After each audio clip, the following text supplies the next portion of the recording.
রবীন্দ্রনাথ ঠাকুরের জন্ম ২৫শে বৈশাখ ১২৩৮ বঙ্গাব্দ। ভোররাত ২টা ৩০ থেকে ৩টার মধ্যে কলকাতার জোড়াসাঁকোস্থ দ্বারকানাথ ঠাকুর লাইনের তাঁর পৈতৃক বাড়িতে। রবীন্দ্রনাথ একাধারে কবি, ঔপন্যাসিক, নাট্যকার, সঙ্গীতজ্ঞ, প্রাবন্ধিক, দার্শনিক, ভাষাবিদ, চিত্রশিল্পী, গল্পকার। মাত্র ৮ বছর বয়সে তিনি কবিতা লেখা শুরু করেন। ১৮৭৪ সালে তত্ত্ববোধিনী পত্রিকায় তার প্রথম লেখা কবিতা অভিলাষ প্রকাশিত হয়। অসাধারণ সৃষ্টিশীল লেখক ও সাহিত্যিক হিসেবে সমসাময়িক বিশ্বে তিনি খ্যাতি লাভ করেন। লিখেছেন বাংলা ও ইংরেজি ভাষায়। বিশ্বের বিভিন্ন ভাষায় তার সাহিত্যকর্ম অনুদ্ৃত হয়েছে। বিভিন্ন দেশের পাঠ্যসূচিতে তার লেখা সংযোজিত হয়েছে।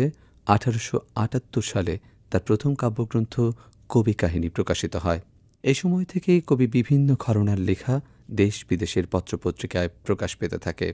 ১৯১০ সালে প্রকাশিত হয় গীতাঞ্জলি কাব্যগ্রন্থ। এই কাব্যগ্রন্থের ইংরেজি অনুবাদ সংকলনের জন্য তিনি ১৯১৩ সালে সাহিত্যে নোবেল পুরস্কার লাভ করেন। লেখালেখির পাশাপাশি রবীন্দ্রনাথ ১৯০১ সালে পশ্চিমবঙ্গের শান্তিনিকেতনে ব্রহ্মচার্যশ্রম প্রতিষ্ঠা করেন। এরপর থেকে তিনি সেখানেই বসবাস শুরু করেন। ১৮৯১ সাল থেকে পিতার আদেশে কুষ্টিয়ার শিলাইদহে, পাবনা, নাটোরে এবং উড়িষ্যায় জমিদারিগুলো তদারকি শুরু করেন কবি। শিলাইদহে তিনি দীর্ঘদিন অতিবাহিত করেন। এখানে জমিদার বাড়িতে তিনি অসংখ্য কবিতা ও গান রচনা করেন। কবির লেখা আমার সোনার বাংলা, আমি তোমায় ভালোবাসি গানটি বাংলাদেশের জাতীয় সঙ্গীত। ভারতের জাতীয় সঙ্গীতটিও কবির লেখা।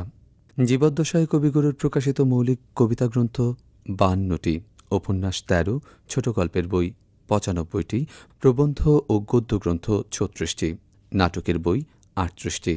কবির মৃত্যুর পর ৩৬ খণ্ডে কবির রবীন্দ্র রচনাবলী প্রকাশ পায়। এছাড়া ১৯ খণ্ডে রয়েছে রবীন্দ্র চিঠিপত্র। ১৯২৮ থেকে ১৯৩৯ পর্যন্ত কবির আঁকা চিত্রকর্মের সংখ্যা ২৫০০-এরও বেশি। এর মধ্যে ১৫৭৪টি শিল্পকর্ম শান্তিনিকেতনে রবীন্দ্র ভবনে সংরক্ষিত আছে।